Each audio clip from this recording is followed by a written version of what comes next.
আল্লাহ যারা সার্টিফিকেট প্রদান করেন সেই মানুষের জীবনে আর কোনো কলঙ্ক নাই, চরিত্রের মধ্যে বিন্দু মাত্র কোনো দোষ খুঁজে পাওয়া যায় নাই। কারণ বিশ্বনবীর স্ত্রী খাদিজা রাদিয়াল্লাহু তাআলা আনহা বলছেন, বিশ্বনবীর স্ত্রী খাদিজা, বিশ্বনবীর স্ত্রী আয়েশা সিদ্দিকা রাদিয়াল্লাহু তাআলা আনহা বলছেন, বিশ্বনবীর চরিত্র হলো ভালোবাসা করা। কোরআনুল কারীমের চরিত্র তোমরা যেমনটি দেখতে পাও, আমার স্বামী বিশ্বনবীর চরিত্র ঠিক তেমনই আমি দিনে এবং রাতে সর্বক্ষণ দেখতে পাই। সেই নবীর জীবনে আলোচনা, যে নবীর জীবনে একটা কলঙ্কের ছাপ নাই। পৃথিবীতে আমরা যে মানুষের আদর্শ অনুসরণ করতেছি, পৃথিবীতে আমরা যে মানুষের জীবন চর্চা করতেছি, তাদেরকে অনুকরণ করতেছি, তাদের দিনের চরিত্র একরকম, রাতের চরিত্র হয় আরেক রকম। কিন্তু বিশ্বনবীর দিন আর রাত, দিনের রাতের চরিত্র, দিনের চরিত্র যেমন রাতের চরিত্র তেমন। দিনের বেলা একরকম মঞ্চে বক্তব্য প্রদান করেন, বক্তব্যের বিপরীত কাজ রাতের বেলায় করেন, এমন চরিত্র বিশ্বনবীর ছিল না। বরং দুনিয়াতে আমরা যে মানুষগুলাকে নিয়ে মানুষের আদর্শ গ্রহণ করতেছি, সেই মানুষগুলার চরিত্র এমন হয়, বক্তব্যের বেলা একরকম, কাজের বেলা আরেক রকম দেখতে পাই, ঠিক কিনা? সুতরাং বিশ্বনবী সাল্লাল্লাহু আলাইহি ওয়াসাল্লামের জন্ম থেকে শুরু করে নিয়ে মৃত্যু পর্যন্ত 63 বছর জীবনে মানুষের জন্য অনুসরণযোগ্য। সুবহানাল্লাহ। বিশ্বনবী একেবারে পুরা জীবনটা অনুসরণযোগ্য। আল্লাহ রাব্বুল আলামিন বলেন, বিশ্বনবীকে যদি কোনো ব্যক্তি অনুসরণ করে, ওই ব্যক্তির জীবনে আর কোনো গোনা থাকবে না, ওই ব্যক্তির জীবনে আর কোনো পাপ থাকবে না। লোকটি আল্লাহর সব থেকে প্রিয় বান্দা হয়ে যাবে। আল্লাহ তাআলা বলেছেন, কুল ইন কুনতুম তুহিব্বুনাল্লাহা ফাত্তাবিউনি ইউহিব্বুকুমুল্লাহ। নবী আপনি বলেন, পৃথিবীর মানুষেরা কি আমি আল্লাহর ভালোবাসা পেতে চাই নাকি? আমি আল্লাহর ভালোবাসা যদি পৃথিবীর মানুষেরা পেতে চাই, তাহলে আপনি বলে দেন তারা যেন আপনার অনুসরণকারী হয়ে যায়, আপনাকে যেন তারা অনুসরণ করে। যদি আপনাকে অনুসরণ করে তাহলে পুরস্কার পাবে দুইটা, ইহবিবুকুমুল্লাহ। আল্লাহ বলছেন, ওই ব্যক্তিকে খুঁজে বের করে আমি আল্লাহ রাব্বুল আলামিন ভালোবাসা শুরু করে দিব। আমি আল্লাহকে ভালোবাসবো। ওই ব্যক্তি জীবনে যত গুনাহ করেছে, যত অন্যায় করেছে, যত অপরাধ করেছে, আমি আল্লাহ রাব্বুল আলামিন নিমিষের মধ্যে তার জীবনের সমস্ত গুনাহগুলো মাফ করে দিব। সুবহানাল্লাহ। আসতে বল। অনেকে এখনো পর্যন্ত এদিকে মনোযোগই আনতে পারে নাই। চিন্তা করতে তোমার কৌশল আসবে না, সেই চিন্তা নাকি? তোমারে কেউ বর্ষণ আগেই তোমারকে চিন্তা করলে হয়? ঘন্টা হাতে যাক, তারপরে তোমারকে চিন্তা করেন। এদিকে তাকান, আমার দিকে তাকান। কারণ আলোচনা যদি আপনি অমনোযোগী থাকেন, তাহলে বক্তারও অসুবিধা, কথা বলতে অসুবিধা হয়। আর যদি মনে করেন যে না, কথা শুনেছি জীবনে বহুত, এসব কথা জানি, তাহলে চুপচাপ বসে থাকেন, তার প্রকার হয়। আলোক ভালো করা যাবে না, তাহলে ঝামেলা বন্ধ করা যাবে।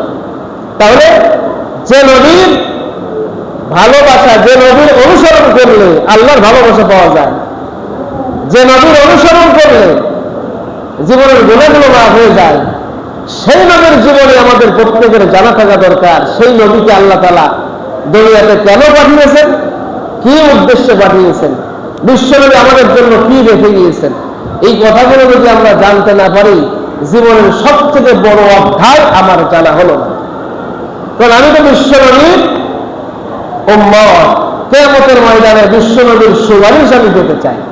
আমি সুপারিশ পাওয়ার জন্য আমার প্রচেষ্টা, কিন্তু আমি যদি সেই রাসূলের জীবন অনুসরণ না করতে জানি, কিয়ামতের ময়দানে বিশ্বনবীর সুপারিশ পাওয়া সম্ভব হবে না। এজন্য আমরা বিশ্বনবীর জীবনে আলোচনা করব এবং বাস্তব জীবনে আমল করব। আল্লাহ তাওফিক দান করেন, বলেন আমিন। আল্লাহর বিশ্বনবী যে সময় মক্কা আসলেন, মক্কার অবস্থা আসলে অত্যন্ত ভয়াবহ। একটি নাজুক পরিস্থিতিতে বিশ্বনবী দুনিয়াতে আসলেন, যে সময়টিকে বলা হয় আইয়ামে জাহেলিয়া, অন্ধকারাচ্ছন্ন যুগ বলা হয়, যেখানে মারামারি, কাটাকাটি, চুরি ডাকাতি, ছিনতাই, রাহাজানি, জেনা ব্যভিচার, মদ জুয়ার সয়লাভ চলছিল। এমন কোন অপরাধ ছিল না যে অপরাধ ওই সময়ের মানুষেরা করে চলেছিল না। আল্লাহ নবী 570 খ্রিস্টাব্দে এই ঘটনা যখন অবতীর্ণ হলেন, আল্লাহ তাআলা যখন বিশ্বনবীকে পাঠালেন, বিশ্বনবী আসার পরে এবার আস্তে আস্তে যখন তিনি বড় হতে লাগলেন, বিশ্বনবী সাল্লাল্লাহু আলাইহি ওয়াসাল্লাম বড় হতে হতে যখন 12টি বছর পদার্পণ করলেন, 12টি বছর যখন পেরিয়ে গেল জীবন থেকে, এবার ওই সময় কুরাইশ এবং কাইস নামের দুটি গোত্র ছিল, যে গোত্রের পুরাতন দ্বন্দ্বের জের ধরে একটি যুদ্ধ সংগঠিত হয়েছিল। এই যুদ্ধে কুরাইশ গোত্র তারা সত্যের পক্ষে ছিল, আর কাইস গোত্র ছিল বাতিলের পক্ষে। এই জন্য আল্লাহ রাসূল সাল্লাল্লাহু আলাইহি ওয়াসাল্লাম কুরাইশ গোত্রের পক্ষ অবলম্বন করে যুদ্ধে তিনি অবতীর্ণ হলেন।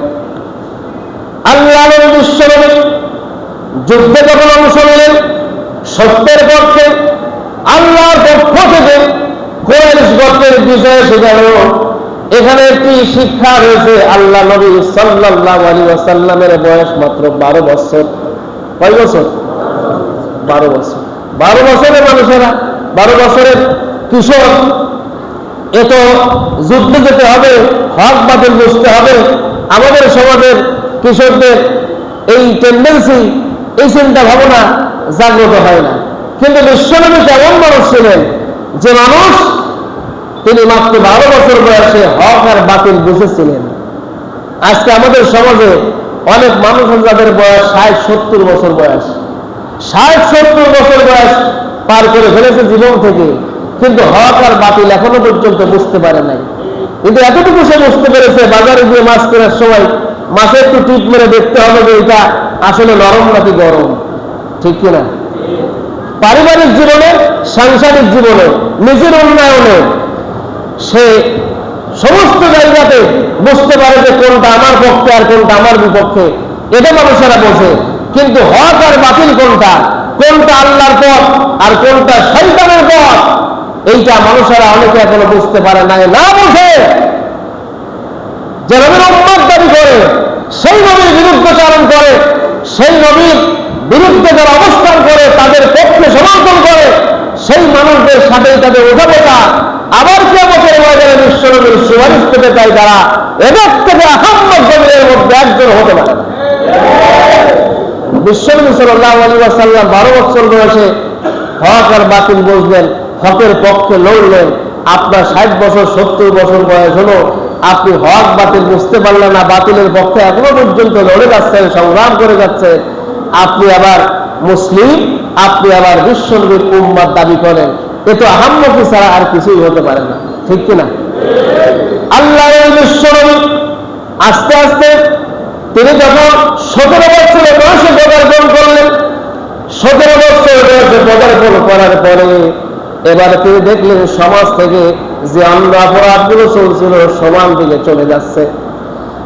একটা অপরাধ এখনো পর্যন্ত দমন হয় নাই, বরং তীব্র গতিতে অন্যায় কাজ চলে যাচ্ছে। আল্লাহ বিশ্বনবী একটি সংগঠন তৈরি করলেন, এই সমাজের মধ্য থেকে সকল প্রকার অন্যায়, অবিচার, জুলুম, অত্যাচার দূর করে দিয়ে একটি সোনালী সমাজ উপহার দেওয়ার জন্য, সুখী সমৃদ্ধশালী রাষ্ট্র উপহার দেওয়ার জন্য বিশ্বনবী একটি সংগঠন তৈরি করলেন, যে সংগঠনের নাম দেওয়া হলো হিলফুল ফুজুল, মানে শান্তি সংঘ। হিলফুল ফুজুল মানে কি? শান্তি সংঘ। শান্তি সংঘ নামে সংগঠন বিশ্বনবী তৈরি করলেন, আর কিছু যুবকদেরকে সাথে নিলেন। সমাজের মধ্যে যারা প্রভাবশালী ব্যক্তি ছিলেন, সমাজের মধ্যে যারা গ্রহণযোগ্য ব্যক্তি ছিলেন, তাদেরকে তিনি সাথে নিলেন। একটি সংবিধান রচনা করলেন, তাতে কিছু নীতিমালা প্রণয়ন করলেন। নীতিমালার মধ্যে 1 নম্বর নীতিমালা হলো, মক্কায় আমরা কোন জুলুম অত্যাচার হতে দিব না। যারা অত্যাচারিত মাজলুম, যারা তাদের পাশে থাকবো, যারা দুস্থ অসহায় দরিদ্র যারা, তাদেরকে আমাদের সাহায্যের হাত বাড়িয়ে দিব। মক্কায় কোনো প্রকার কোনো রক্তপাত হতে দিব না, এবং যারা বহির্বিশ্ব থেকে ব্যবসা করার জন্য আসবে তাদের নিরাপত্তা প্রদান করব। বলেন তো দেখি এই কর্মসূচি, এই দফাগুলা ভালো নাকি খারাপ? সবাই বলেন এই দফাগুলা ভালো। আর বিশ্বনবী তিনি যে ভালো মানুষটার কোরআন হাদিসে আর কোনো দলিল দরকার নেই, কারণ আল্লাহ বলেছেন বিশ্বনবীর চরিত্র ফুলের মতো পবিত্র। আল্লাহ রাব্বুল আলামিন যে মানুষের সার্টিফিকেট প্রদান করেন, এই সার্টিফিকেট শুধু আল্লাহ প্রদান করেন নাই, বরং ওই সমাজের কাফের মুশরিক যারা তারাও কিন্তু বিশ্বনবীকে আল আমিন আস-সাদিক উপাধিতে ভূষিত করেছিল। কাফের মুশরিকরা তারাও বিশ্বনবীকে আল আমিন আস-সাদিক বলে আখ্যায়িত করেছিল। তাদের ঘটনা এটা। সেই মানুষ যে মানুষের জীবনে কোনো কলঙ্ক নয়, যে মানুষটি কাফের মুশরিকদের থেকে সার্টিফিকেট পেলেন আল আমিন আস-সাদিক, সেই বিশ্বনবী তিনি এই ভালো কর্মসূচির সাথে নিয়ে আর ভালো মানুষগুলাকে সাথে নিয়ে সমাজ থেকে সকল প্রকার দুর্নীতি, চাঁদাবাজি, টেন্ডারবাজি, হত্যা, রাহাজানি, চুরি ডাকাতি, জেনারেল বিচার, মদ, জুয়া, সুদ, ঘুষ বন্ধ করে দেওয়ার জন্য তীব্র গতিতে তিনি ছুটে চললেন সমাজের এ প্রান্ত থেকে অপ্রান্তে। সমাজে মানুষকে দাওয়াত দেওয়া শুরু করলেন এবং এই অন্যায়গুলো বন্ধ করে দেওয়ার জন্য সেটি সমৃদ্ধশালী একটি রাষ্ট্র উপহার দেওয়ার জন্য সর্বোত্তম প্রচেষ্টা চালালেন। দুঃখের বিষয় হল সত্যি কথা, কেটে গেল আরো 23টি বছর বিশ্বনবীর জীবন থেকে। বিশ্বনবীর বয়স হয়ে গেল 40 বছর বয়স পর্যন্ত, মাঝখানে 23টি বছর যাবত এই আন্দোলন সংগ্রাম করলেন। দুঃখের বিষয় হল সত্যি কথা, একটা মানুষের কোনো পরিবর্তন সাধিত হলো না। সমাজ থেকে একটা অন্যায় দূর হলো না, সমাজ থেকে দুর্নীতি দূর হলো না, চুরি বন্ধ হলো না, ডাকাতি বন্ধ হলো না, চাঁদাবাজি বন্ধ হলো না, টেন্ডারবাজি বন্ধ হলো না। বিশ্বনবী সাল্লাল্লাহু যে মানুষগুলোকে সাথে করে নিয়ে যে সংবিধান রচনা করে তার মধ্যে যে নীতিমালা প্রণয়ন করেছিলেন, এটি ছিল মানব রচিত নীতিমালা, এটি ছিল মানব রচিত সংবিধান। বিশ্বনবী 23 বছর ধরে সংগ্রাম করে আন্দোলন করে বিশ্বনবী গোটা বিশ্ববাসীকে জানিয়ে দিয়েছেন, বিশ্ববাসীকে শিক্ষা দিয়ে গেছেন, আমি মুহাম্মদ সাল্লাল্লাহু আলাইহি ওয়াসাল্লাম 23টি বছর ধরে ভালো নীতিমালা প্রণয়ন করে সমাজ থেকে কোনো প্রকার অন্যায়, অবিচার, জুলুম, অত্যাচার দূর করতে পারে নাই। ও বিশ্ববাসী শুনে নাও, আল্লাহর কোরআন আসা পর্যন্ত বিশ্বনবী যেমন মানব রচিত সংবিধান দ্বারা সমাজের শান্তি প্রতিষ্ঠা করতে পারেন নাই, কিয়ামত পর্যন্ত মানুষেরা যদি মানব রচিত সংবিধান দ্বারা সমাজ থেকে সকল প্রকার অন্যায় বিচার দূর করে দিয়ে সুখী সমৃদ্ধশালী রাষ্ট্র উপহার দেওয়ার জন্য স্বপ্ন দেখে হাজার হাজার বছর পার হয়ে যাবে, কিন্তু সমাজের মধ্যে কখনো শান্তি প্রতিষ্ঠিত হবে না। কিন্তু আমরা শিক্ষা নেইনি, আমরা শিক্ষা নেইনি।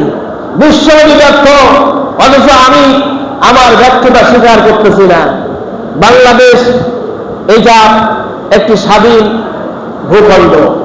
এই বাংলার মাটিতে স্বাধীনতার 54 বছর পার হয়ে যাচ্ছে। 54 বছর পার হয়ে যাওয়ার পরেও সমাজ থেকে একটা দুর্নীতি বন্ধ হয় নাই, বরং দুর্নীতি আরো বেড়েছে। বাড়েছে না বাড়ে নাই? চাঁদাবাজি কমছে না বাড়ছে? টেন্ডারবাজি কমছে না বাড়ছে? জেনাবাজি বেড়েছে না কমেছে? ফেসবুক খুললেই প্রকাশ্যে রাস্তার উপরে জেনা আমরা দেখতে পাচ্ছি। মানুষেরা ঘরের মধ্যে গিয়ে স্বামীকে বেঁধে রেখে তার স্ত্রীকে স্বামীর চোখের সামনে ধর্ষণ করছে, প্রকাশ্যে চাঁদাবাজি করতেছে, দোকানে গিয়ে চাঁদা না দেওয়ার অপরাধে বেধামভাবে প্রহার করতেছে তারা। এগুলা কি বন্ধ হয়েছে নাকি বেড়েছে? জনগণ বাড়ছে না কমছে? আমি বলতে চাই, স্বাধীনতার 54 বছর পার হয়েছে, এই যে সংবিধান বাংলাদেশে এখনো পর্যন্ত আছে, এটা হলো মানব রচিত, ব্রিটিশ প্রণীত। এই ব্রিটিশ প্রণীত মানব রচিত সংবিধান দ্বারা 54 বছর নয়, আরো 54 বছর যদি 108 বছর এই মানুষেরা মানব রচিত সংবিধান দ্বারা সুখী সমৃদ্ধশালী রাষ্ট্র উপহার দেওয়ার জন্য চেষ্টা করে 100% ব্যর্থ হয়ে যাবে। সম্ভব নয়। আল্লাহ বলছেন, কে বলছেন? বলেন, কে বলছেন? আবার আল্লাহ তাআলা বলেন, এবার নবী আপনি 23টি বছর ধরে নবুয়তের পূর্বে সমাজের মধ্যে শান্তি শৃঙ্খলা ফিরিয়ে আনার জন্য সুখী সমৃদ্ধশালী রাষ্ট্র উপহার দেওয়ার জন্য যে সংগ্রাম করেছেন, ব্যর্থ হয়েছেন। এবার আপনার কাছে আমি আমার পক্ষ থেকে বিধান অবতীর্ণ করব। কিতাবুন আনজালনাহু ইলাইকা লিতুখরিজান নাসা মিনাজ যুলুমাতি ইলান নূর। আবার আল্লাহ তাআলা সূরা ইব্রাহিমের শুরুতেই বলেছেন, নবী আপনার উপরে জন্য কিতাব নাযিল করলাম যাতে করে আপনি সমাজ থেকে সকল প্রকারের দুর্নীতি বন্ধ করতে পারেন, সমাজ থেকে সকল প্রকারের কালোবাজারি দূর করতে পারেন, সমাজ থেকে চুরি ডাকাতি ছিনতাই হবে টেন্ডারবাজি, এরপরে জেনা ব্যবসার মদ জুয়া সব কিছুকে নস্যাৎ করে যে একটি আলোর সমাজ আপনি উপহার দিতে পারেন। এই জন্য আপনার কাছে আমি আল্লাহ তাআলা মহাগ্রন্থ আল কোরআন নাযিল করলাম। সুবহানাল্লাহ। আল্লাহ বলেন আমি আপনার কাছে কিতাব নাযিল করলাম। এই 40 বছর ধরে যে সমাজ আপনি দেখতেছেন একেবারেই অন্ধকারাচ্ছন্ন, এই অন্ধকারাচ্ছন্ন আর থাকবে না যদি আপনি আমার বিধান দ্বারা সমাজ পরিচালনা করেন। সমাজ থেকে সকল দুর্নীতি বন্ধ হয়ে যাবে। এই ঘোষণা কার? আরো জোরে চিল্লাই বলেন। আল্লাহ যে ঘোষণা দেয় সেই ঘোষণার কোনো মিথ্যা হয়? মিথ্যা হয় নাকি? মিথ্যা হয় না। আমি আপনাদের কাছে এই আলোচনার মাঝখানে আরেকটা কথা বলে নিতে চাই। সেটি হলো, আমি যে আলোচনা করব এই আলোচনাটা একেবারে নিরপেক্ষ দৃষ্টিকোণ থেকে শুনতে হবে। কি দৃষ্টিকোণ থেকে? আপনি কোন দল করেন ওটা ব্যাপার না, এটা আপনি বিশ্বনবীর সিরাত মাহফিলে আসছেন, নিরপেক্ষ দৃষ্টিকোণ থেকে আলোচনা শুনতে হবে। এই আলোচনা শোনার পরে বালিশে মাথা দিয়ে শুধু মিলাবেন যে হুজুর কি বলবো আর আমরা কি করতেছি। যদি আপনি নিরপেক্ষ দৃষ্টিকোণ থেকে শুনতে পারেন, ইনশাআল্লাহ একটা আলোচনা আপনার জীবন পাল্টে দিতে পারে। হাজার আলোচনা শুনবেন কিন্তু নিরপেক্ষ দৃষ্টিকোণ থেকে না, আপনার দল, আপনি নিজেকে আর দলকে আলাদা করে রাখবেন আর কোরআন হাদিসের কথা শুনবেন আলাদাভাবে, আপনার জীবনের পশ্চিম কালে পরিবর্তন হবে না। এই কথা শোনার পরে কি দুজন চলে যাচ্ছেন না? বন্ধুগণ আমার, আল্লাহ নবী সাল্লাল্লাহু আলাইহি ওয়াসাল্লাম 23 বছর ধরে চেষ্টা করে ব্যর্থ। এবার আল্লাহর পক্ষ থেকে ওহী আসছে বিশ্ব নবীর কাছে। আল্লাহ রাব্বুল আলামিন তার হাবিবের কাছে এবার কোরআন অবতীর্ণ করেছেন। আল্লাহ নবী ব্যর্থ হয়ে তিনি ঘরের মধ্যে বসে রইলেন না, বরং একটা লম্বা তাসবিহ নিয়ে কাবা শরীফের মধ্যে ঢুকে সুবহানাল্লাহ আলহামদুলিল্লাহ আল্লাহু আকবার বলে বলে জিকির করে করে সময় পার করে দিলেন না। 23টি বছর ধরে ব্যর্থ। এবার আর কর্মটা কি? 500 গজের একটা তাসবিহ নিয়ে কাবা শরীফের মধ্যে ঢুকে এখন খালি সুবহানাল্লাহ আলহামদুলিল্লাহ বলে বাকি জীবন পার করে দিই, কারণ ব্যর্থ তো হয়ে গেছে, আর কোনো লাভ নাই চেষ্টা করে। বিশ্বনবী তো তাই করেছিলেন না? কি করেন? তাই করলেন? বিশ্বনবী তা করলেন না। বিশ্বনবী আবার মক্কা থেকে 3 মাইল দূরে জাবালে নূর সূর্য একটি পাহাড় রয়েছে, প্রায় 2.5 মাইল 2.5 কিলো 3 কিলোমিটার সূর্য, যে গুহার নাম হলো হেরা গুহা। আল্লাহ নবী বিশ্বনবী ওই গুহার মধ্যে ধ্যান করতে লাগলেন। প্রত্যেক বছর 1 মাস করে ধ্যান শুরু করলেন। এই সমাজ তো এভাবে চলতে পারে না। সমাজের মধ্যে থেকে যে অন্যায় বিচার চলছে এগুলো তো সমাজে চলতে পারে না। এই সমাজ থেকে উৎখাত করতে হবে, সমাজটা পরিবর্তন করতে হবে। চিন্তা করতে লাগলেন, ধ্যান করতে লাগলেন। ধ্যান করতে করতে আল্লাহর পক্ষ থেকে বিশ্বনবীর কাছে ওহী অবতীর্ণ হলো। আল্লাহর পক্ষ থেকে ফেরেশতা উপস্থিত হয়ে গেলেন আর বিশ্বনবীকে বললেন, পড়ুন ইকরা বিসমি রাব্বিকাল্লাযী খালাক। আল্লাহ তাআলার পক্ষ থেকে প্রথম ওহী অবতীর্ণ হলো। আল্লাহ বলতে চাইলেন, পড়ুন আপনার রবের নামে যে রব সৃষ্টি করেছেন। বিশ্বনবী বললেন, মা আনা বিপরী, আমি তো পড়তে জানি না। আল্লাহ নবীকে এবার জিবরিল আমিন 3 বার বলার পর যখন বিশ্বনবী ব্যর্থতা স্বীকার করলেন, বিশ্বনবীকে এবার আলিঙ্গন করলেন। আলিঙ্গন করে ছেড়ে দিয়ে বললেন, পড়ুন ইকরা বিসমি রাব্বিকাল্লাযী খালাক। আল্লাহ নবীর জবান থেকে সূরাতুল আলাকের প্রথম 5টি আয়াত উচ্চারিত হয়ে গেল। এবার জিবরিল আমিন গুহা ত্যাগ করলেন, আল্লাহ নবীও গুহা ত্যাগ করে বাড়ির উদ্দেশ্যে রওনা করলেন। প্রতিমধ্যে বিশ্বনবীর শরীরের মধ্যে এসে গেল প্রচন্ড জ্বর আর খিঁচুনি। বিশ্বনবী প্রচন্ড জ্বর আর খিঁচুনি অনুভব করতে করতে বাড়িতে চলে গেল। বাড়িতে যাওয়ার পর স্ত্রী খাদিজাকে বললেন, সাম্মিলুনি সাম্মিলুনি, আমাকে চাদর দ্বারা ঢেকে দাও, চাদর দ্বারা ঢেকে দাও, প্রচন্ড জ্বর আর খিঁচুনি আমি অনুভব করতেছি। আল্লাহ নবীকে চাদর দ্বারা ঢেকে দেওয়া হলো। চাদর দ্বারা ঢেকে দিয়ে স্ত্রী খাদিজা সান্ত্বনা দিয়া দিয়া বললেন, ও আমার স্বামী মুহাম্মদ, আপনার কাছে কোনো দিন আসতে পারে না, শয়তান আসতে পারে না, নিশ্চয় আপনার কাছে আল্লাহর পক্ষ থেকে কোনো বার্তা বাহক এসেছে।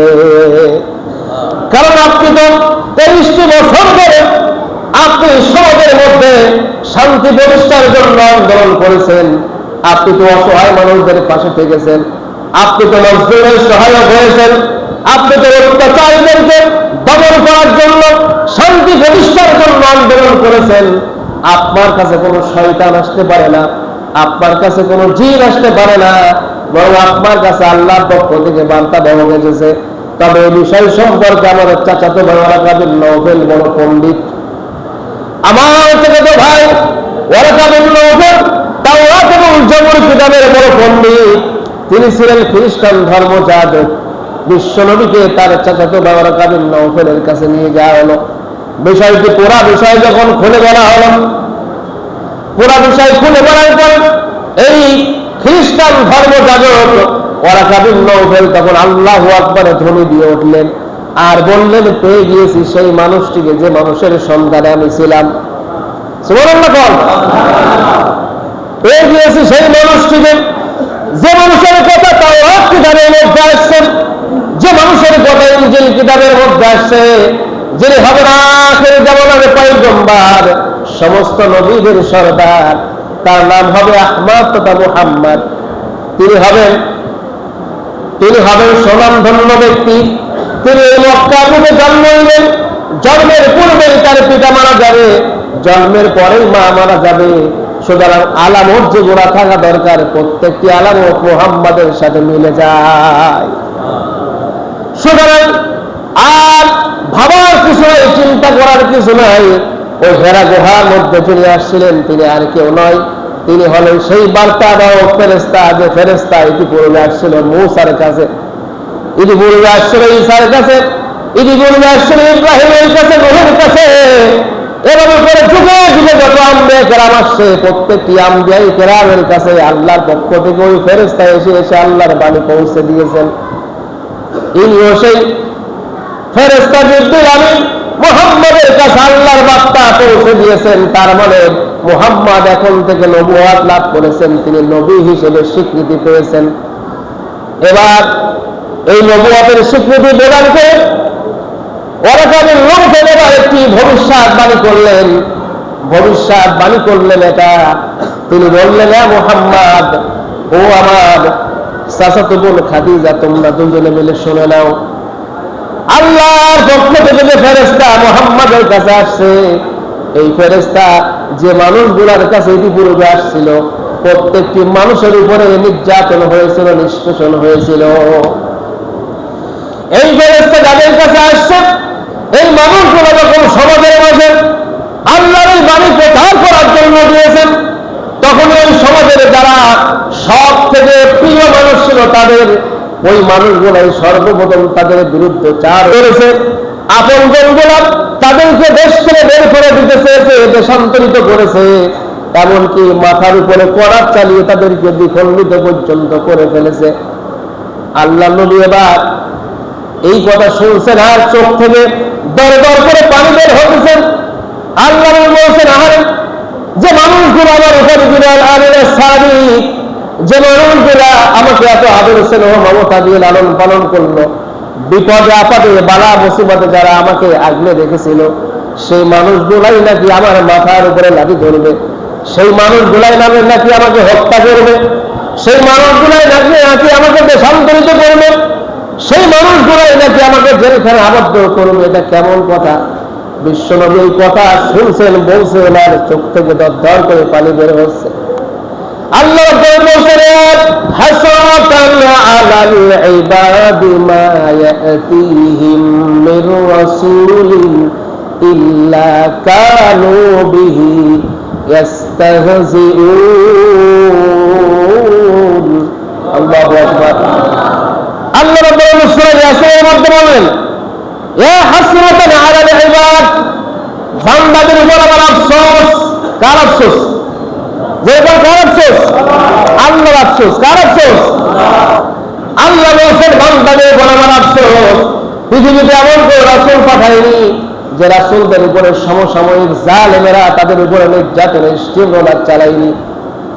এটাই হলো আমার বড় আফসোস, যে পৃথিবীতে যে পয়গম্বরগুলো আমি পাঠালাম, যে মানুষদের উপরে আমি নবুয়ত দিলাম, যে মানুষগুলা সমাজের সব থেকে ভালো মানুষ হিসেবে পরিচিত ছিল, তাদের কাছে সার্টিফিকেট প্রাপ্ত মানুষ ছিল, সেই মানুষগুলোর উপরে তারা জুলুম চালাইলো, অত্যাচার করলো তাদের উপরে, নিপীড়ন চালাইলো তাদের উপরে।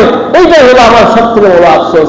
আজকেও আপনি সমাজের মধ্যে যখনই আল্লাহর এই কোরআন প্রচার করার জন্য, সঠিক কথাগুলো মানুষকে সঠিক মেসেজগুলো দেওয়ার জন্য আসবেন, ঠিক তখনই তাদের উপরে জানের উপরা বাতিল শক্তি তাদেরকে সহ্য করতে পারবে না। সবচেয়ে বড় দুশ্মনী এবং তাদের উপরে নির্যাতন গোড়া চালিয়ে এই জমিন থেকে তাদেরকে বিদায় করতে চাইবে। এটাই হলো পূর্বের নিয়ম, এখনো আছে, আবার পরবর্তীতে এই নিয়ম বলবৎ থাকবে, কারণ এটা হলো আল্লাহর ঘোষণা। কার ঘোষণা?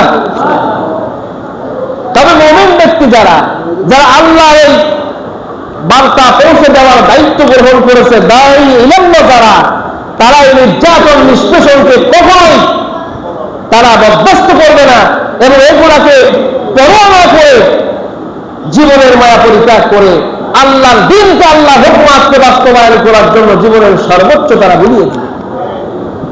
নবীগণ তিনারা কি এই পথ ছেড়ে দিয়েছিলেন নাকি? সাহাবায়ে কেরামদের জন্য নির্যাতন আছে, সাহাবায়ে কেরাম পথ ছেড়ে দিয়েছেন? ছাড়েন না। আপনারা ঘুমাচ্ছেন না তো? কথা বলেন, তিনারা কি ছেড়ে দিয়েছেন নাকি? ছাড়েন না। বরং নির্যাতন যত আসছে, দাওয়াতের ভার আরো তার থেকে এখন আরো দ্বিগুণ বেড়ে গিয়েছে। সুবহানাল্লাহ। বন্ধুগণ আমার, আল্লাহ বিশ্বনবী কথাগুলো শুনলেন, এরপরে শুনে তিনি মনটা খারাপ হয়ে বাড়িতে চলে আসলেন। কিছুদিন পরে আল্লাহর পক্ষ থেকে আবার বিশ্ব নবীকে জানিয়ে দেয়া হলো, ইয়া আইয়ুহাল মুদ্দাথির কুম ফাআনযির ওয়া রাব্বাকা ফাকাব্বির। আল্লাহ রাব্বুল আলামিন মুদ্দাথিরের প্রাথমিক আয়াতগুলো অবতীর্ণ করলেন, বিশ্ব নবীকে বলে দিলেন, নবী গো, কম্বল মুড়ি দিয়ে ঘুমিয়ে থাকলে আর চলবে না। ওই কম্বল আস্থানকে দেখতে আপনি কোন গান ফানজির অথবা সতর্ক করেন, ওয়া রাব্বাকা ফাকাব্বির, আপনার রবের বড়ত্ব আপনি ঘোষণা করে দেন। আমাদের রবই হলো সর্বশ্রেষ্ঠ এবং সবার উপরে। কথা বলেন ঠিক কিনা? রবের ক্ষমতা সবার উপরে নাকি কিছু ক্ষমতা জনগণের ঘরে আছে? আছে না কিছু ক্ষমতা? আল্লাহ রাব্বুল আলামিন বললেন, নবীগণ, এই পৃথিবীতে মানুষেরা যাদের পূজা করে, যাদের উপাসনা করে, এই পৃথিবীতে যে মানুষগুলাকে আল্লাহর উপরে বড় মনে করে, আপনি বলে দেন তারা কেউ বড় নয়, বড় আল্লাহ হলেন সবার উপরে বড়। এই ঘোষণা আপনি দিয়ে দেন। গল্প করছে কিনা বেশ? আল্লাহ হলেন বড়। আমরা কালেমা পড়েছি, কালেমা না পড়লে তো মুসলমান হওয়া যায় না। আমরা সবাই কালেমা পড়তে জানি, কালেমা পড়েই কিন্তু মুসলিম হতে হয়, নাকি না কালেমা না পড়ে মুসলমান হওয়া যায়? বাপ দাদা মুসলমান তো আমি মুসলমান, নাকি? বাপ ছিল মুসলমান, দাদা মুসলমান, পৈতৃক সূত্রে আমি মুসলমান। এই জন্য কালেমা যে কি জিনিস, কালেমা পড়লে যে কি হয়, কালেমার অর্থ কি, মর্ম কথা কি, আমরা কিন্তু 100 ভাগের প্রায় 50 বা তার থেকে আরো বেশি, 50-র উপরে অর্ধেক মানুষই জানি না যে কালেমা ভিতরে কি বলতে চায়, কালেমার মর্ম কথা কি। কালেমা শুধুমাত্র বলেছি লা ইলাহা ইল্লাল্লাহু মুহাম্মাদুর রাসূলুল্লাহ, আল্লাহ ছাড়া কোনো ইলাহ নেই, মুহাম্মদ সাল্লাল্লাহু আলাইহি ওয়াসাল্লাম হলেন আল্লাহর রাসূল। কথাই পর্যন্ত শেষ। তো কি কর এই পর্যন্ত শেষ? লা ইলাহা ইল্লাল্লাহ মানে হলো আল্লাহ ছাড়া কোনো মাবুদ নাই, আল্লাহ ছাড়া কোনো জীবনদাতা নাই, আল্লাহ ছাড়া কোনো মৃত্যুদাতা নাই। মৃত্যুর ফয়সালা আসে আসমান থেকে, দুনিয়ার থেকে আসে না, ঠিক কিনা? আপনার মৃত্যু যদি এখন বরাদ্দ থাকে, বাজেট থাকে, পৃথিবীর কেউ আপনাকে বাঁচাইতে পারবে না, পারবে নাকি? আপনার মৃত্যু যদি এখন থাকে, পৃথিবীর কোনো ডাক্তার কবিরাজে আপনার জীবন বাঁচাইতে পারবে না। আবার অনেক সময় দেখা যায় রাষ্ট্রপতির কাছে প্রাণ ভিক্ষা চাওয়ার জন্য আবেদন করতে বলা হয়, মানে রাষ্ট্রপতি যদি জীবন ভিক্ষা দেয় তাহলে লোকটা বেঁচে যাবে। আমাদের এই রাষ্ট্রীয় প্রথা এটা, ঠিক না? ফাঁসির আসামি সর্বশেষ রাষ্ট্রপতির কাছে প্রাণ ভিক্ষা চাওয়ার আবেদন করা যায়, সুযোগ আছে। তো আবেদন করার পর যদি রাষ্ট্রপতি বলে হ্যাঁ তাকে ফাঁসির থেকে মওকুফ করা হলো, তাকে মাফ করে দেওয়া হলো, লোকটা বেঁচে যাবে, তাহলে আপনি রাষ্ট্রপতিকে রব মানলেন নাকি? কর রাষ্ট্রপতিকে, রাষ্ট্রপতির কাছে প্রাণ ভিক্ষা চাই তারা যারা এই কালেমার মর্ম কথা বোঝে না, আর কালেমা অনুযায়ী যারা এখনো পর্যন্ত মুসলমান হতে পারে নাই, কেবল তারাই রাষ্ট্রপতির কাছে প্রাণ ভিক্ষা পেতে চায়। পৃথিবীতে যারা ইমানদার প্রকৃত কালেমা বুঝে শুনে যারা ইমান আনছে, আল্লাহ যাদের রব, আল্লাহ যাদের মৃত্যু ফয়সালাকারী, এরা কখনোই রাষ্ট্রপতির কাছে প্রাণ ভিক্ষা পেতে পারে না। আমরা তার দৃষ্টান্ত অনেক দেখেছি, অনেক মানুষেরা রাষ্ট্রপতির কাছে প্রাণ ভিক্ষা চেয়েছে, কিন্তু ইসলাম প্রতিষ্ঠার আন্দোলন করতে গিয়ে যারা ফাঁসির গলিতে ঝুলেছে, এর একটাও রাষ্ট্রপতির কাছে প্রাণ ভিক্ষা চাই নাই, বরং মৃত্যুর ফয়সালা আসমান থেকে হয় এই বিশ্বাস নিয়ে ফাঁসির গলি বরণ করে জমিন থেকে বিদায় নিয়েছে। সুতরাং মৃত্যুর ফয়সালা কোথা থেকে হয়? জীবন আর মৃত্যুর মালিক আল্লাহ। যে আল্লাহ জীবন দিলেন, মৃত্যু দিলেন, দিবেন তিনি আইন দিবেন, তিনি বিধান দিবেন। আইনদাতা, বিধানদাতা, সব ক্ষমতার মালিক, জোরে জোরে সব ক্ষমতার মালিক, সব ক্ষমতার উৎস। আরো জোরে কর। কয়েকজন মানুষ করেন আর বাকিরা করেন না, তার মানে সব ক্ষমতার উৎস আর একজন আছে বলে বিশ্বাস করেন নাকি? সব ক্ষমতার উৎস কে? কিন্তু বাংলাদেশে একটা প্রথা আছে, সব ক্ষমতার উৎস জনগণ। এই কথা প্রচলন আছে নাকি? যদি কেউ এমনকি বলে তাহলে তার ইমান কি থাকবে?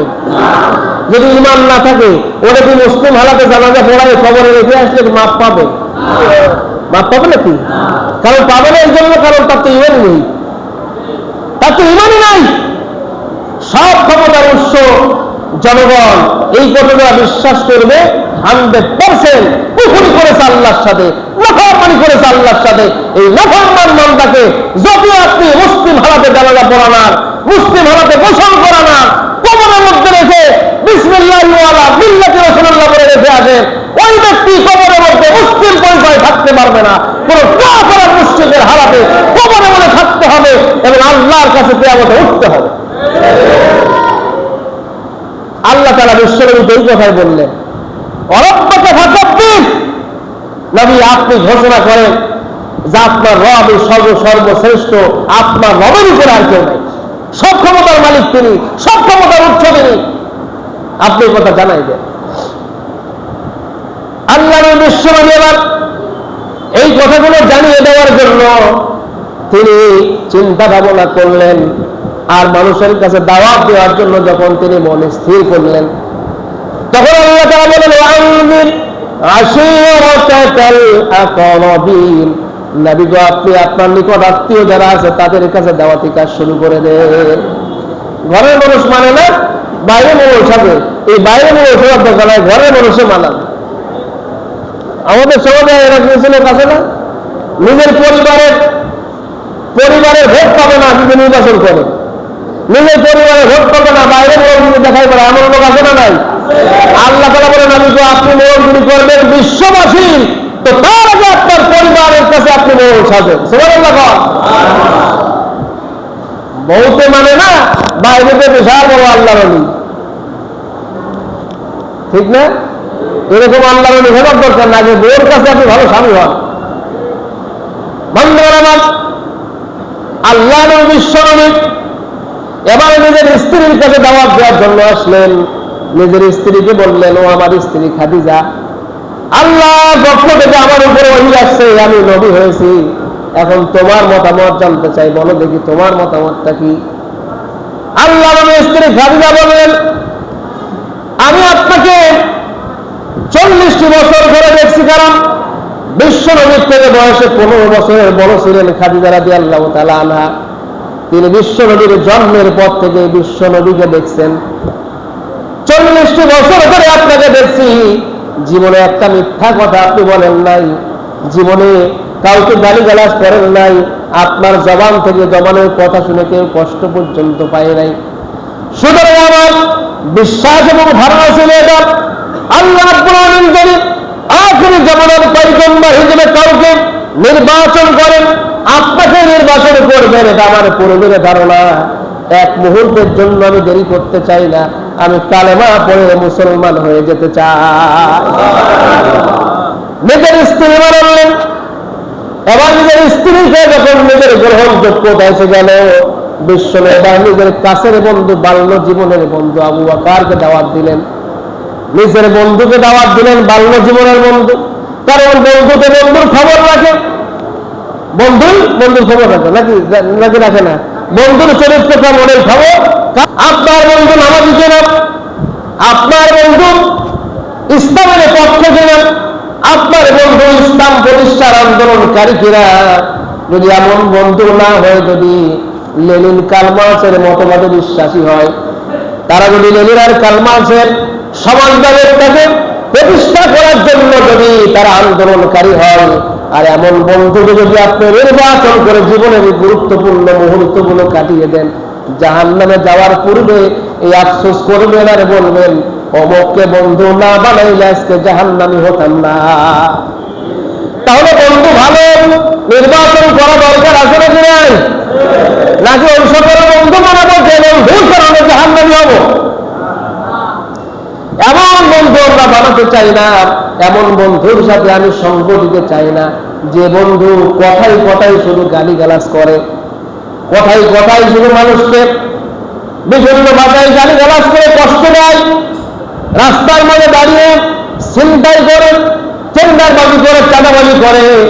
এমন বন্ধুর সাথে যদি আপনি সম্পর্ক রাখেন, আপনি অপেক্ষা করেন জাহান্নামে যাওয়ার জন্য, আর ওইখানে দাঁড়িয়ে আফসোস করা ছাড়া সেদিন আর কোনো উপায় থাকবে না।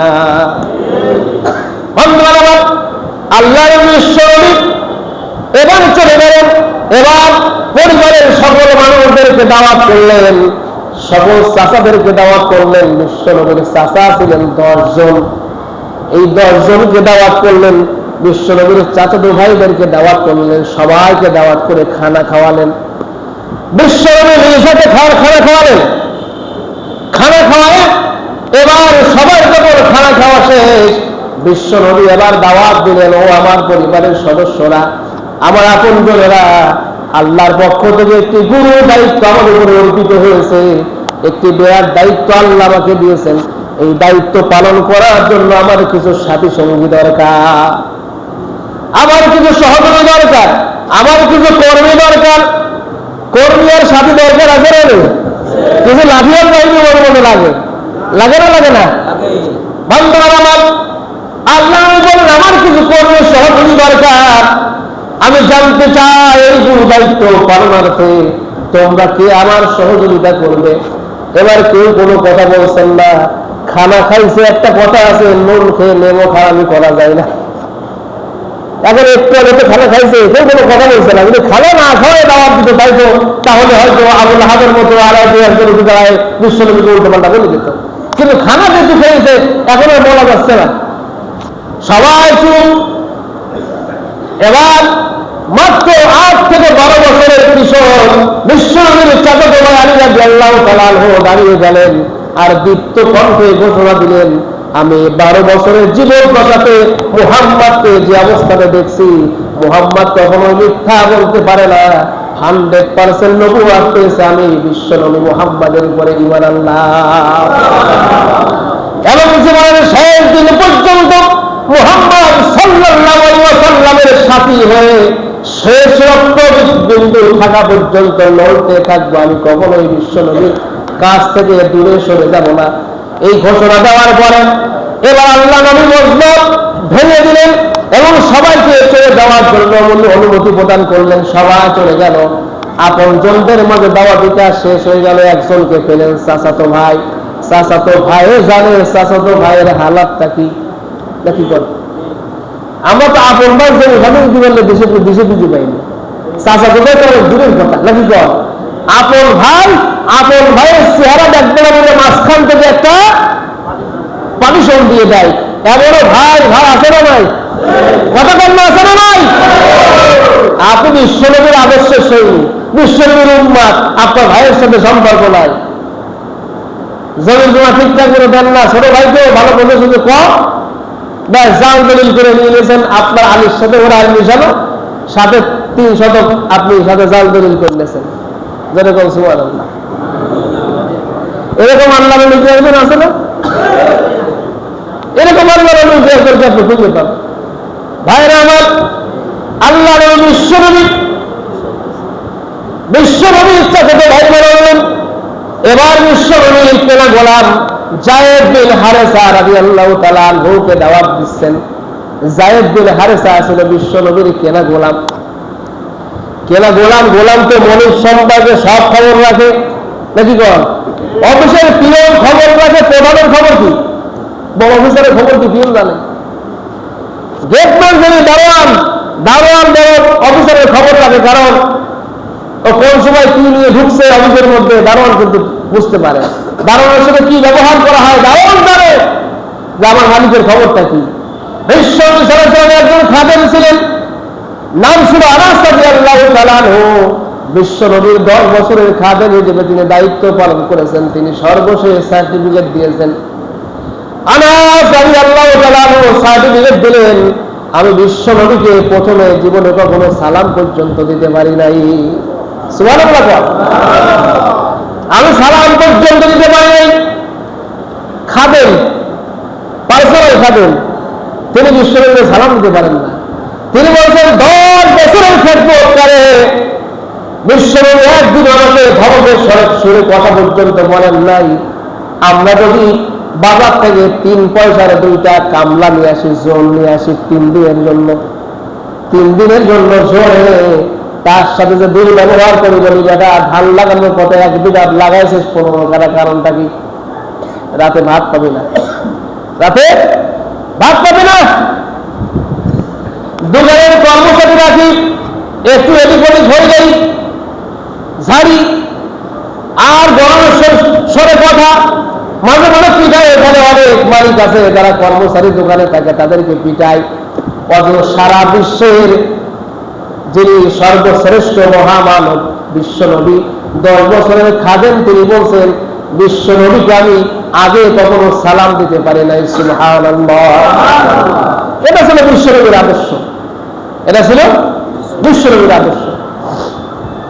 বন্ধুরা আমার, তাহলে বিশ্বনবী সাল্লাল্লাহু আলাইহি ওয়াসাল্লাম যায়েদ বিন হারেসাকে দাওয়াত দেওয়ার সঙ্গে সঙ্গে তিনি বললেন, আমি আপনার কৃতদাস হিসেবে আমি আপনাকে মনিব হিসেবে যেমন কি পেয়েছি, বলেন আমাকে কি করতে হবে, কি খেদমত করতে পারি।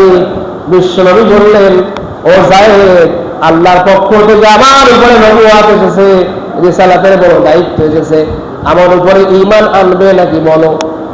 যায়েদ বিন হারেসা বললেন, মুহূর্তের জন্য দেরি করতে চাই না, এমন মানসিক হওয়ার উপযুক্ত, আমি মুহূর্তের জন্য দেরি করতে চাই না, আমাকে কালেমা পড়ায় দেন আর আমাকে মুসলমান বানায় দেন।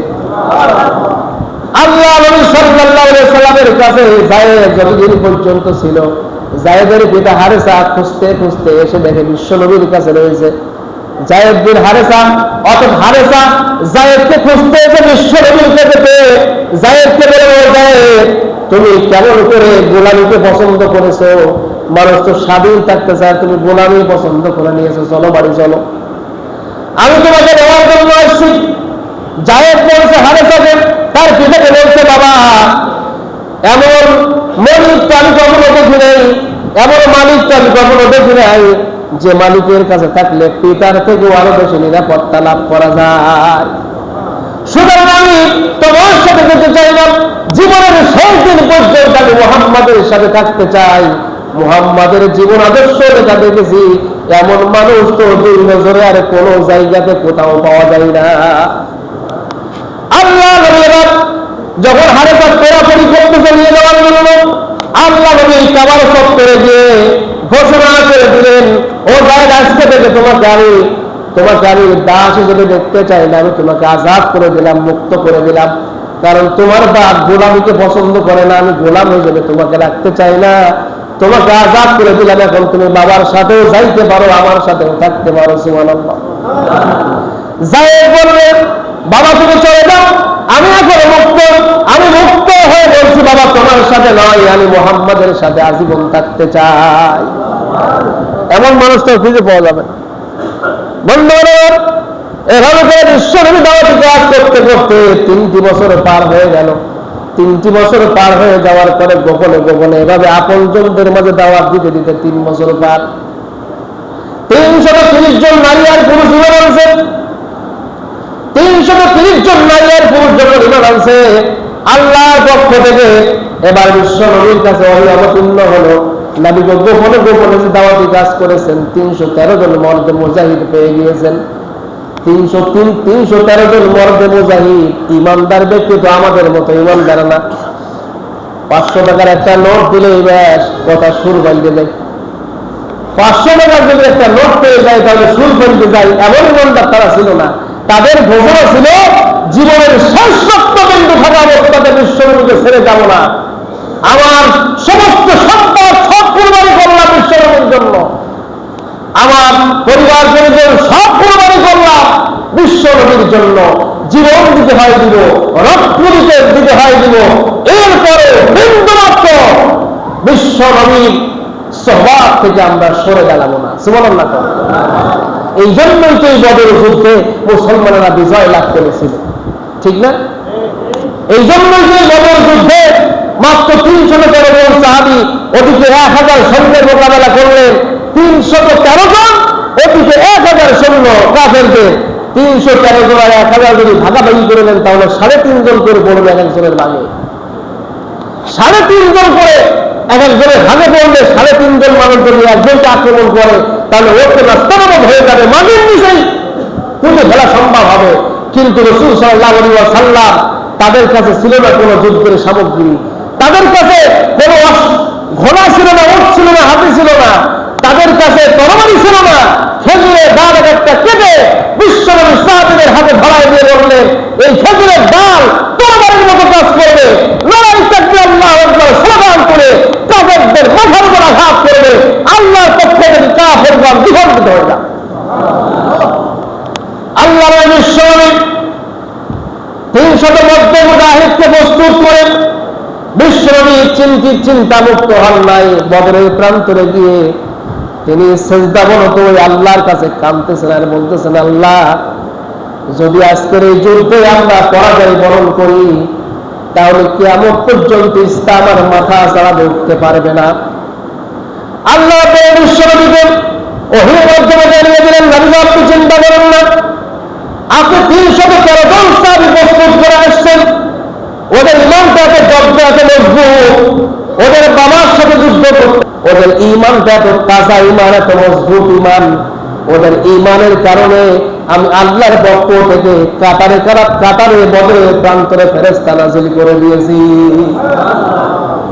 ফেরেশতা অবতীর্ণ হলো, কাফেরদের সাথে যুদ্ধ হলো, 2 পক্ষের রক্তক্ষয়ী সংঘর্ষে আল্লাহর পক্ষ থেকে বদরের প্রান্তরে মুসলমানেরা বিজয় লাভ করলেন। আর বিশ্বনবীর চূড়ান্ত যে দুশমন আবু জেহেল ওই বদরের যুদ্ধে নিহত হলো, আল্লাহ তাআলা তাকে জাহান্নামে পাঠিয়ে দিলেন। বন্ধুরা আমার এমন ইমান দরকার যে ইমান আপনার একেবারে নিভিনিভি করে, এমন ইমানদার হলে চলবে না যে ইমানটা প্রথমে বারুদের মতো দাউ দাউ করে চলবে। এমন ইমান বিশ্বনবীর উপরে আনছিল সাহাবায়ে কেরাম। 313 জন মর্দে মুজাহিদ নারী আর পুরুষ তারা ইমান আনছিল এমন। এবার আল্লাহ তাআলা ওই ইমানের অবস্থা থেকে বিশ্বনবীকে বললেন, নবী গো আপনি এবার প্রকাশ্যে দিবালোকে আপনি কালেমার ঘোষণা দিয়া দেন, ফাসদা বিমা তু'মার ওয়া আ'রিদ আনিল মুশরিকিন। আল্লাহ বলেন নবী গো আপনি প্রকাশ্যে আপনি যদি আদিষ্ট হয়েছেন ঘোষণা দিয়া দেন, ইন্না কাফাইনাকাল মুস্তাহজিইন, আপনি কোন মুশরিককে পরোয়া করবেন না, আপনি কোন মুশরিকের রক্ত চক্ষুকে পরোয়া না করে প্রকাশ্যে ইসলামের ঘোষণা দিয়া দেন। আল্লাহ নবী বিশ্বনবী সাফা পাহাড়ের উপর দাঁড়িয়ে গেলেন আর দীপ্ত কণ্ঠে ঘোষণা করলেন, ও আরববাসী তোমরা শুনে নাও, আমি মুহাম্মদ পাহাড়ের উপর থেকে তোমাদেরকে বলতে চাই, আমি মুহাম্মদ যদি তোমাদেরকে বলি পাহাড়ের অপার প্রান্তে একটি শত্রু বাহিনী তোমাদেরকে আক্রমণ করার জন্য পেটে বসে আছে, তোমরা কি আমি মুহাম্মাদের কথা বিশ্বাস করবে নাকি? সকলে একযোগে ঘোষণা করল, হ্যাঁ মুহাম্মদ, জীবনে একটা মিথ্যা কথা তুমি বলো নাই, তুমি যদি বলে থাকো পাহাড়ের অপার প্রান্তে শত্রু বাহিনী আক্রমণ করার জন্য বসে আছে, 100% তোমার কথা সত্য। আল্লাহ নিজের কথার স্বীকৃতি নিয়ে এবার তিনি বললেন, তাহলে শুনে নাও, এই জীবন কিন্তু শেষ জীবন না, এই জীবনের পর আরেকটি জীবন আছে, পরকালীন জীবন, সেইখানে কেউ যাবে জান্নাতে, আবার কেউ যাবে জাহান্নামে। দুনিয়ায় যারা আল্লাহর ইবাদত করবেন, দুনিয়ায় যারা সৃষ্টিকর্তার ইবাদত করবে, তারা কিয়ামতের ময়দানে জান্নাতি হয়ে যাবে। আল্লাহকে বাদ দিয়ে যারা নিজেদের তৈরি করা তন্ত্রে মন্ত্রের উপরে বিশ্বাসী হবে এবং যারা বিভিন্ন সৃষ্টির পূজারী হবে, কিয়ামতের ময়দানে তারা জাহান্নামী হয়ে যাবে। সুতরাং আমি তোমাদেরকে বলতে চাই, আমি তোমাদের জন্য একটা মেসেজ দিতে চাই, তোমরা যদি সবাই বলতে পারো লা ইলাহা ইল্লাল্লাহ ফাদাখালাল জান্নাহ, সুবহানাল্লাহ, যদি বলতে পারো আল্লাহ তাআলা ইলাহা নাই, মাবুদ নাই, ইবাদত নাই, রিজিক নাই, ইমানদার নাই, এই ঘোষণা যদি তোমরা দিতে পারো, তাহলে তোমাদের জন্য আমি মুহাম্মদ বলে দিলাম তোমরা জান্নাতের মধ্যে প্রবেশ করবে। অর্থাৎ তারা জানতো কালেমা পড়লে আর কখনোই কোন প্রকার অন্যায় কাজের সাথে জড়িত হওয়া যাবে না। কালেমা পড়লে লা ইলাহা ইল্লাল্লাহ বললে অন্য কোনো বিধান মানা যাবে না, অন্য কোনো আইন মানা যাবে না, ওই যে পূর্বপুরুষদের আইন কানুন নিয়ম রসম মানা যাবে না, মূর্তি পূজা করা যাবে না, মূর্তির সামনে গিয়ে কোনো কিছু আর চাওয়া যাবে না, এটা তারা জানতো। এই জন্যই তারা ভুরু কুচকাইতে সবাই বাড়িতে চলে গেল। তারা বলল, তুমি কি আমাদেরকে আমাদের পূর্বপুরুষদের ধর্মে শুরুকারী লাগিয়ে তোমার নতুন ধর্মে অংশগ্রহণ করার জন্য বলছো নাকি? আমরা এটা পারবো না, কারণ আমাদের পূর্বপুরুষ আগে ধর্ম পালন করেছে, আমরা সেই ধর্মের উপরে প্রতিষ্ঠিত থেকে দুনিয়ার থেকে বিদায় নিতে চাই। এবার বিশ্বনবী দাঁড়িয়ে থাকলেন, সবাই চলে গেল। বিশ্বনবীর চাচা আবু লাহাব বিশ্বনবীকে এবার বলল, তাব্বাল লাকা ইয়া মুহাম্মাদ আনা জামাতান ইয়া মুহাম্মদ, তুমি কি আমাদেরকে এই জন্য ডাকছো? তুমি ধ্বংস হয়ে যাও। নিজের চাচা আবু লাহাব বিশ্বনবীর ধ্বংস কামনা করলো। আল্লাহ রাব্বুল আলামিন আসমান থেকে তাকিয়ে দেখছেন বিশ্বনবীর মুখটা মলিন হয়ে গিয়েছে। অন্য যারা আসছিল তারা সবাই চলে গেল, কিন্তু নিজের চাচা ভাতিজাকে ছাড় দিয়ে কথা বললো না, মুখের পুরোই অপমান অপদস্থ করলো।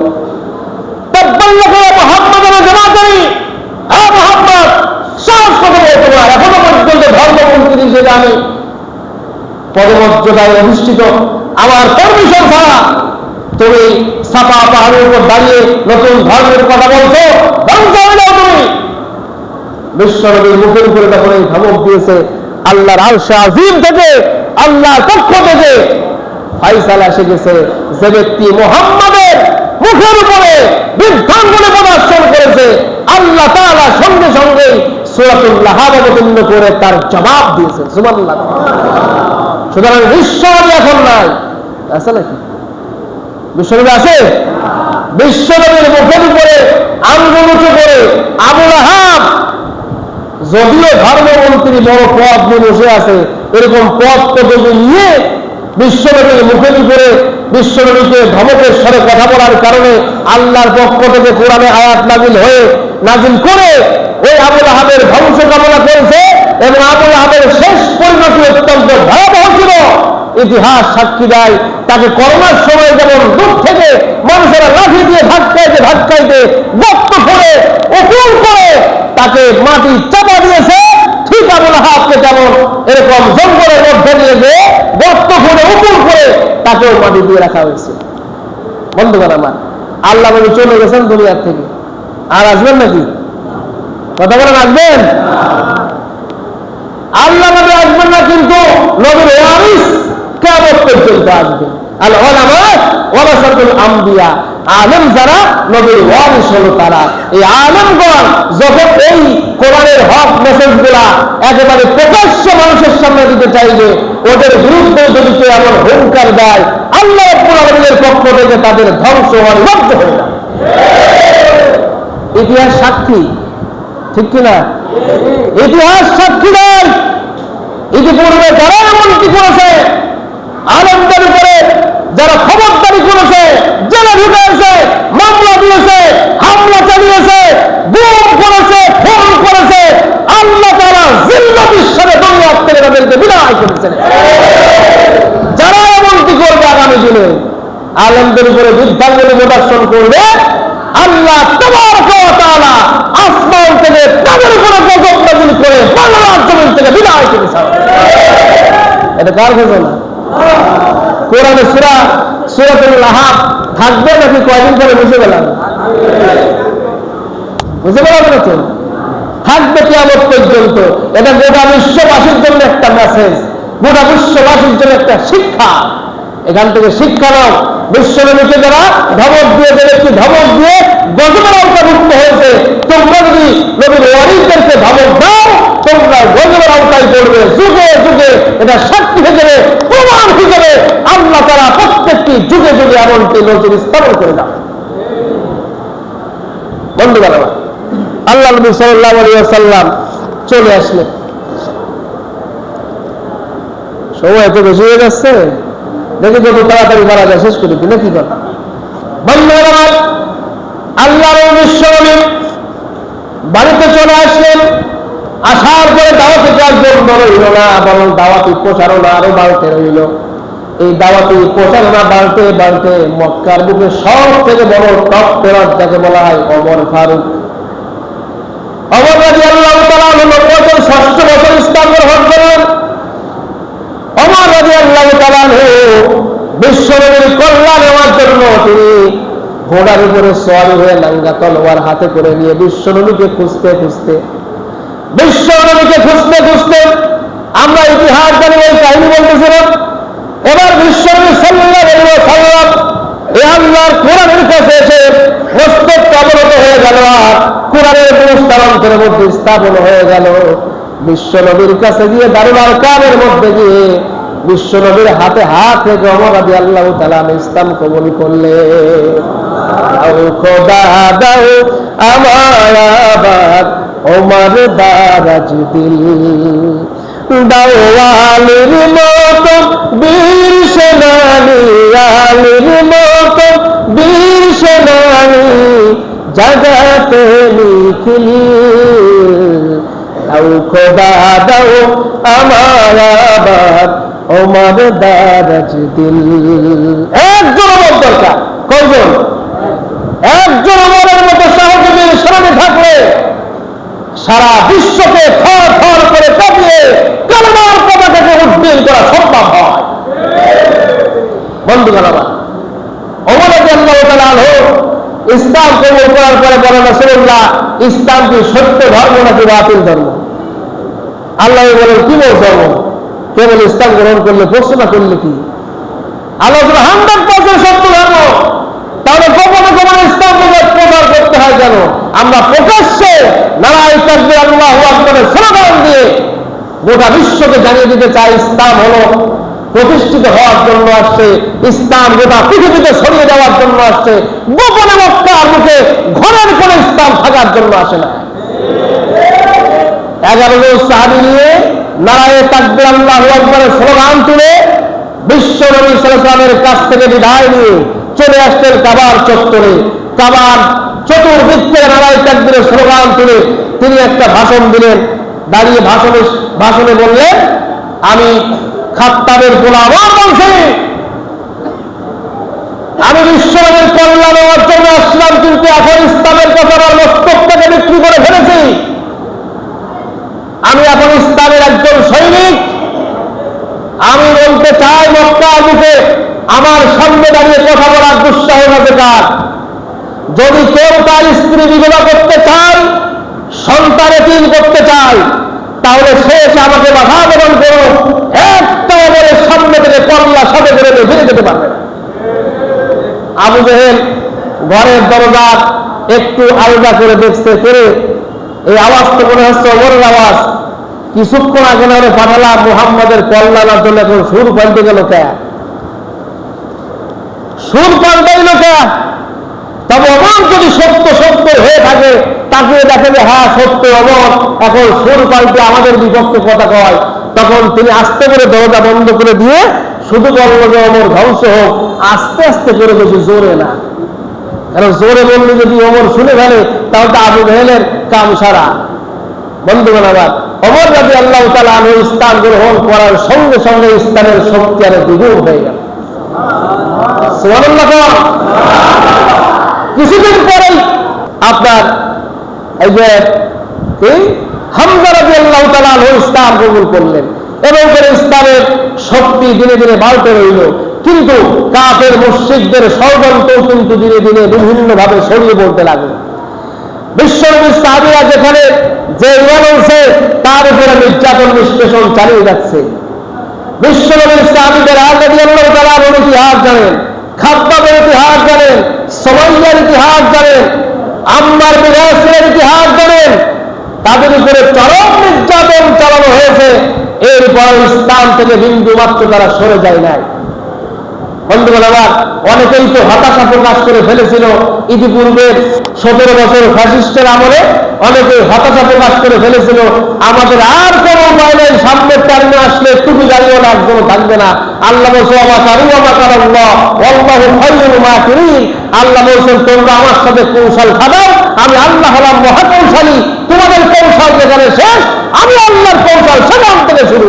যারা নির্যাতন নিষ্পেষণ করে ইসলাম বিদায় করতে চাইবে, আমি আল্লাহ তারা ইসলামের সূচনা সেইখান থেকে শুরু করে। হয়েছে নাকি হয় নাই? কাফের মুশরিকরা তারা ইসলামকে বিদায় করে দেওয়ার জন্য বিভিন্ন ফাঁদ পাতা শুরু করে দিল। মুসলমানদের উপরে নির্যাতন নিষ্পেষণ, কাউকে রিমান্ডে, কাউকে আগুন জ্বালিয়ে তার উপরে ধরে, এরপরে কাউকে গুলি করে, অর্থাৎ 3 বর্ষা নিক্ষেপ করে জমিন থেকে বিদায় করে, ইসলামকে জমিন থেকে বিদায় করে দেওয়ার জন্য সূক্ষ্ম কৌশলগুলো তারা খাটাইতে লাগলো। বন্ধুগণ আমার, বিশ্বনবী সাল্লাল্লাহু আলাইহি ওয়াসাল্লামকে নবুয়তের 8ম বছরে বিশ্বনবীকে তারা সিরাজ আবু তালেবের মধ্যে প্রায় 2.5 বছর তারা জেল খাটাইছে। বিশ্বনবীর অপরাধ ছিল কি? বিশ্বনবী টাকা পয়সার লেনদেন নিয়ে একজনকে আপনার ঠকাইলেন, আর একজনের জমি দখল করলেন, আর এক জায়গায় টেন্ডার বাজিয়ে সাদাবাজি করতে ধরা গেলেন। এই জন্য বিশ্বনবীকে 2.5 বছর জেল খাটতে হলো, নাকি কর? নাউযুবিল্লাহ। আল্লাহ নবীর মতো ভালো মানুষ জেল খাটা 2.5 বছর। আপনি কি মনে করেছেন যে আপনি শুধু নামাজ পড়ে সেজদা দিয়ে কপালে দাগ ফেলেই আপনি জান্নাতে চলে যাবেন? আবার যারা জেল জুলুমের শিকার, তাদের বিরুদ্ধে আপনি অ্যাকশনে যাবেন, আবার নিজের কোনো মুসলিম দাবি করবেন? এটা কখনো হতে পারে না। বন্ধুগণ আমার, বিশ্বনবী সাল্লাল্লাহু আলাইহি ওয়াসাল্লাম এভাবে করে দাওয়াতি কাজের মাধ্যমে ইসলামের প্রসার করতে লাগলো। আমি বিস্তারিত কথা বলবো না, বিস্তারিত কথা বলতে পারে সময়ের প্রয়োজন। শেষ পর্যন্ত বিশ্বনবী সাল্লাল্লাহু আলাইহি ওয়াসাল্লামকে তারা হত্যার পরিকল্পনা গ্রহণ করল। আমার আল্লাহ তাআলা বলেছেন, ওয়াইযা ইয়ামকুরু বিকাল্লাযীনা কাফারু লিয়ুসবিতুকা আও ইয়াকতুলুকা আও ইখরিজুকা ওয়া ইয়ামকুরুনা ওয়া ইয়ামকুরুল্লাহ ওয়াল্লাহু খায়রুল মাকিরিন। আবার আল্লাহ তাআলা বলেছেন, নবীজি আপনি সেই সময়ের কথা স্মরণ করেন যে সময় আপনার বিরুদ্ধে তারা 3টা কৌশল আবিষ্কার করেছিল, যে সময় তারা আপনার বিরুদ্ধে 3টা ষড়যন্ত্র করেছিল।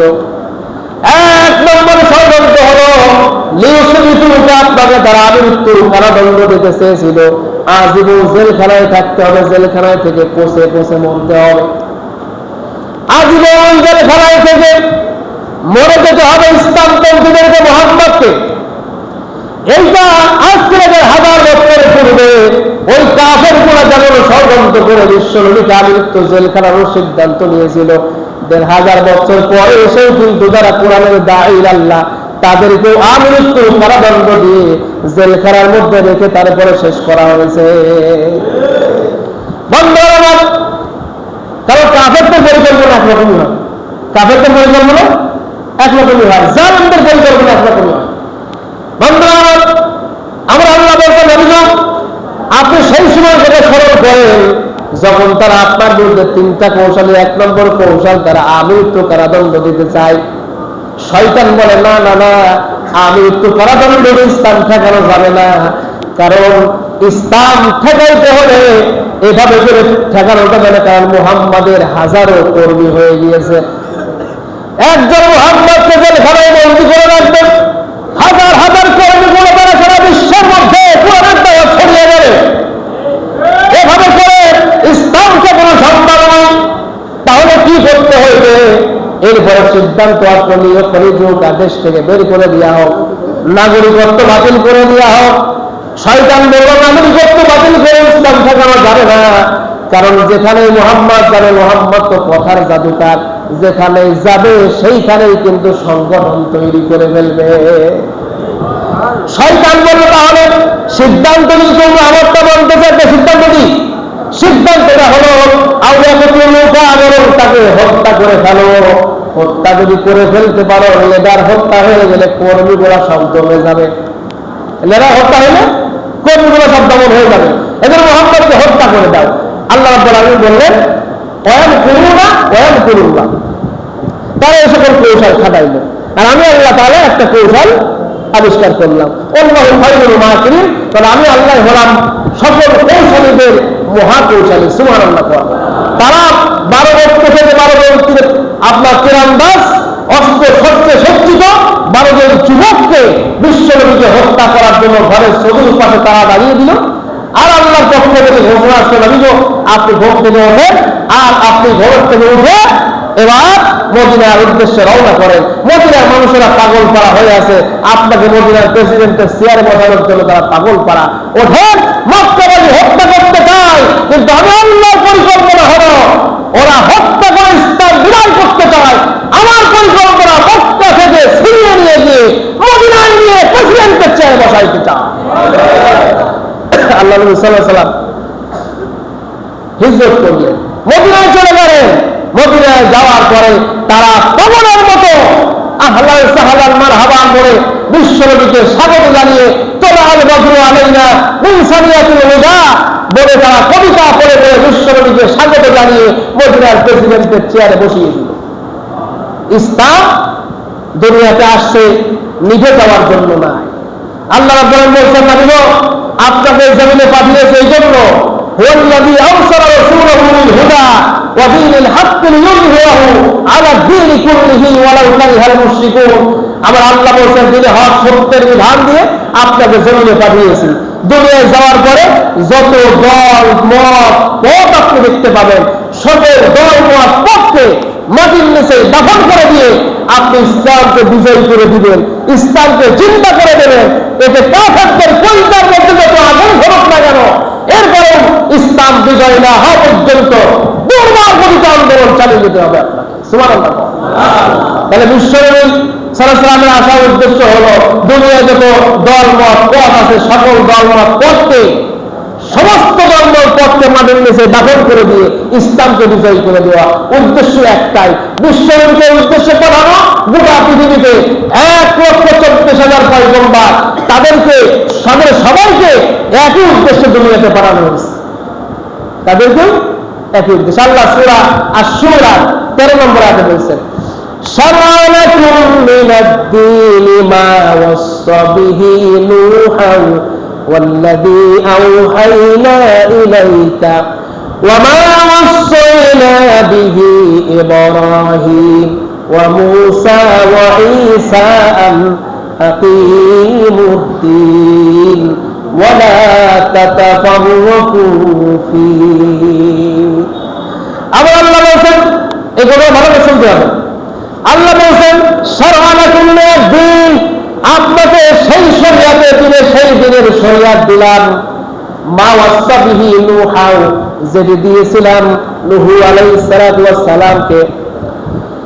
আমি আপনার উপরে সেই শরীয়ত দিলাম যে শরীয়ত দিয়েছিলাম নূহকে ওয়া মা ওয়াসাইনা বিহি ইব্রাহিম আমি যে শরীয়ত দিয়েছিলাম হযরত ইব্রাহিম আলাইহিস সালাতু ওয়াস সালামকে মূসাকে ঈসাকে আন আকিমুদ্দিন এই শরীয়তটা হলো দ্বীনকে প্রতিষ্ঠা করে দেওয়া দ্বীন মানে কি দিন মানে কি এই যে এখন রাত সামনে সকাল না দিন আসলে দিন না না এই দিনটা হলো ইসলাম নামক দিন ইসলাম নামক দিন কোরআন নামক বিধানকে জমিনের মধ্যে বাস্তবায়ন করে দেওয়ার জন্যই বিশ্ব নবী সাল্লাল্লাহু আলাইহি ওয়াসাল্লামকে সহ একটা আয়াতের মধ্যে আল্লাহ 5 জন নবীর নাম উল্লেখ করে বলেছেন যে সবাই তোমরা আল্লাহর জমিনে আল্লাহর দ্বীন ইসলাম প্রতিষ্ঠা করবে ভাইরা আমার এই কথা বলার সাথে সাথে আল্লাহ তাআলা পরে বলেছেন ওয়ালা তাতাফাররাকু ফি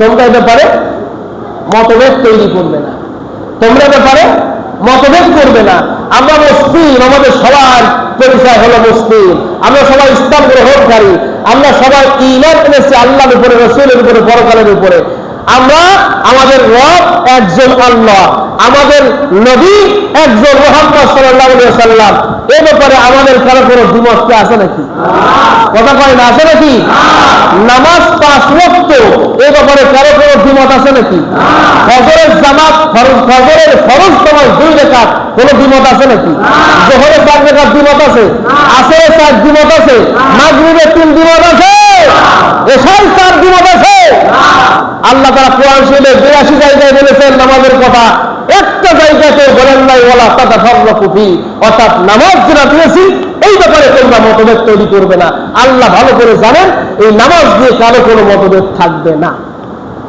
মতভেদ থাকবে কোন জায়গায় মতভেদ থাকবে আল্লাহর জমিনে আল্লাহ দ্বীন প্রতিষ্ঠার ব্যাপারে মুসলিম দাবি করবে কিন্তু এই ব্যক্তি ইসলাম প্রতিষ্ঠার আন্দোলন না করে লেনিন কর্মছে মতবাদকে প্রতিষ্ঠার জন্য আন্দোলন করবে মানব ঘোষিত সংবিধানের পিছনে দৌড়াবে সমাজ রাষ্ট্র সকল কিছু মানব ঘোষিত বিধান দ্বারা পরিচালনা করা করে তাদেরকে সমর্থন করবে এই ব্যাপারে দ্বিমত করবে এই জন্য আল্লাহ বলেছেন খবরদার তোমরা আল্লাহ দ্বীন প্রতিষ্ঠার ব্যাপারে কেউ দ্বিমত পোষণ করবে না আমাদের দ্বিমত আছে এই ব্যাপারে আমাদের দ্বিমত আছে না নেই আমাদের অনেকের দ্বিমত আছে না নেই আগে দ্বিমত আছে কার কার একটু হাত তুলে দেখান তো দেখেন তো দেখবেন খুঁজে পাওয়া যায়নি একজন আলহামদুলিল্লাহ বলেন না আলহামদুলিল্লাহ এই আল্লাহ জমিনে আল্লাহ দ্বীন প্রতিষ্ঠা করতে হবে কোরআন দিয়ে সংসার ভবন পরিচালিত হবে বঙ্গ ভবন পরিচালিত হবে আইন আদালত পক্ষচারী সবটাই আল্লাহর কোরআন দ্বারা পরিচালিত হবে এই ব্যাপারে দ্বিমত যদি কোনো ব্যক্তির থাকে আল্লাহর আসুরা সুরা 13 নম্বর আয়াত অস্বীকারী হিসেবে লোকটি কাফের সাব্যস্ত হবে জাহান্নামে হবে তার ঠিকানা এরপরে যদি কেউ বলেন যে ঠিক আছে আমার দোয়া লাগে আমার নেতা আগে আপনি আপনার